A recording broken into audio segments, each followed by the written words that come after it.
সোনারপুরের একজন তৃণমূল কর্মী মারা গেল অত্যাধিক মদ খেয়ে। নাম সঞ্জু।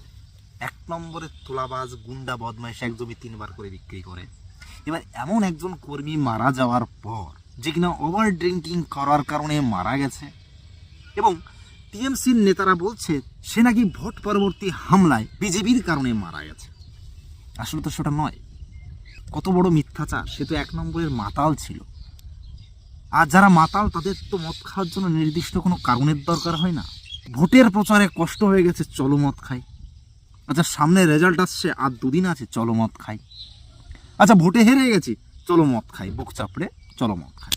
এবার ওই যে 26 দিন, 4 তারিখ থেকে যেদিন মারা গেছে সেদিন হয়তো 26 দিন না 21 দিন, এতটাই ডিপ্রেশনে, এতটাই দুঃখ সে পেয়েছে, যে কারণে সে দিনে রাতে সবসময় মদ খেত। এবং একটা সময় তার শরীর জবাব দিয়ে দিয়েছিল, ঘরে পড়ে মদ খেতে খেতে তার বাবা মা হয়তো তাকে হসপিটালও নিয়ে যায়নি, কিন্তু মারা যাওয়ার পরে শুনলাম তাকে হসপিটালে নিয়ে গেছে।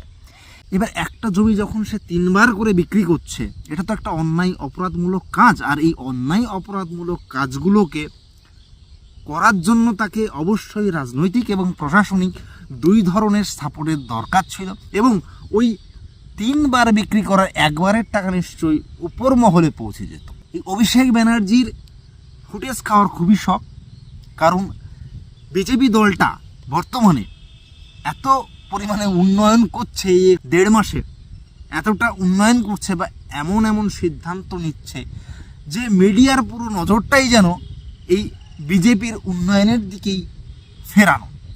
তো এমন কিছু করতে হবে যাতে মিডিয়াটা কিছুক্ষণের জন্য হলেও অভিষেকের দিকে একটু হলেও ফেরানো থাকে। ওনার সেই চেষ্টা সফল। ওনাকে নাকি শুনেছি মানা করা হয়েছিল যে তুমি সোনারপুরে যেও না, এবং তাকে দেখিয়ে খুব বিক্ষোভ। অভিষেক ব্যানার্জিকে দেখার পর ওখানকার এরিয়ার লোকজন প্রচণ্ড ক্ষুব্ধ হয়, কারণ তারা ভেবেছিল একটা দুষ্ট লোক মারা গেছে যে মদো মাতাল ছিল এবং জমির প্রমোটারি করত, এক জমি 4 বার করে বিক্রি করত, তোলাবাজি করত, এবং তাকে পুলিশ কিছু বলতো না। যাক, একজন মারা গেছে, ভালো হয়েছে। মানে এই প্রথম কিন্তু মিডিয়াতে কেউ বলছে যে একজন মারা গেছে, একজন মানুষ মারা গেছে, খুব ভালো হয়েছে। এবার আমার প্রশ্ন, ওই সোনারপুরে যখন অভিষেক ব্যানার্জি গেল তখন তাকে ডিম দিয়ে আক্রমণ করা হয়, এবং আশ্চর্য ব্যাপার এটা যে কে তাকে ওই সময় হেলমেটটা এনে দিল। হেলমেটটা কি আগে থেকেই ওখানে প্রস্তুত ছিল? এবং ওই বাড়িতে পৌঁছানোর পর ওই বাড়ির যে সঞ্জুর বাবা মার সাথে রীতিমতো সুস্থভাবে কথা বলল অভিষেক ব্যানার্জি, এবং